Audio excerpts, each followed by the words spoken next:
AfD und CDU je vorhatten, diesem Staatsvertrag eine Chance zu geben.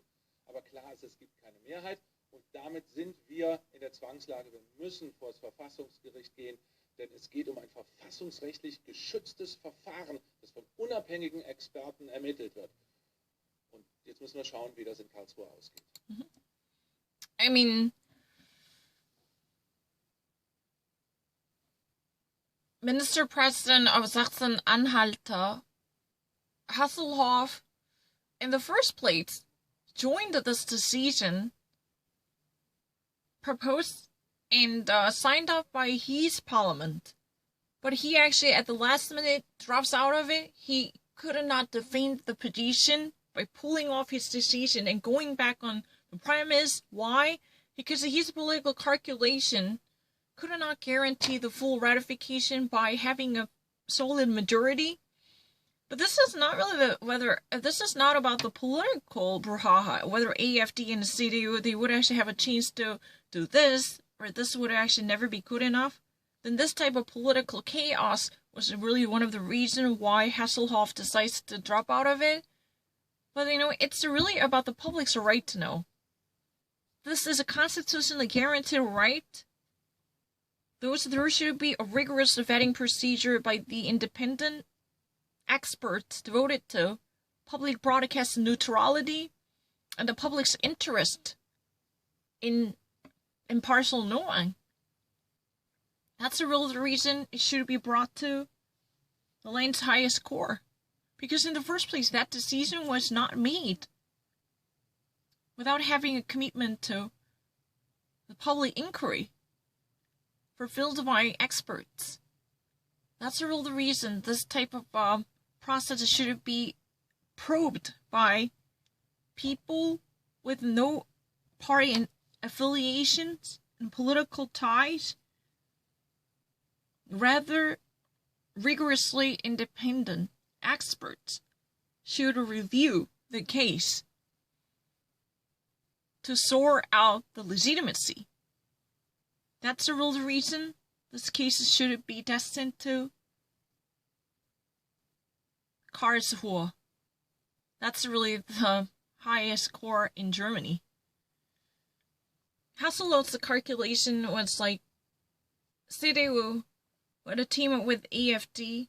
This would cause a breach in coalition, and his political life would be sabotaged. Think about it. His leadership could have faced a major flaw. He could never rally his party and his coalition behind the common cause, and that would eventually undermine his solidarity. I mean, not his solidarity, undermine his coalition's solidarity, right? This is immediate rupture in the coalition. The Green and the SPD wants to hang out together. Meanwhile, CDU is being tempted to be an outlier because AfD can back it up. That's really the scenario. And he could not actually, think of a better suggestion. He actually, was chickened to think that, this would cause more of a problem instead of gaining solid majority. That's his political calculation. So he decides to drop out of it. He said, no, our state wants to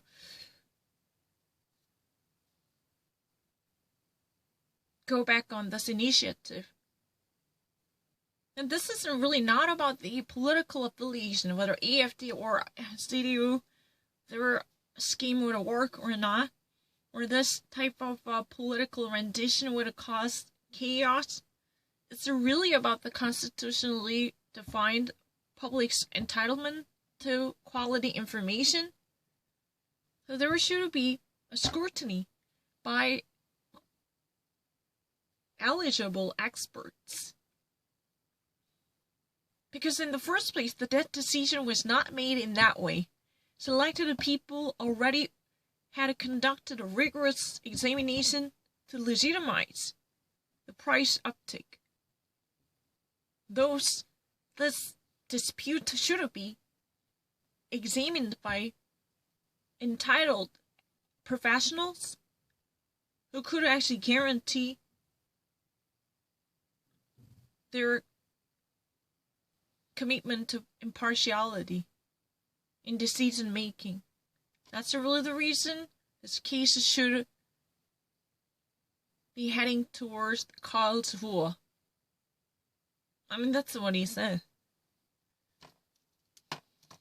Because there should be the unanimous decision from all different, 16 different minister presidents, right?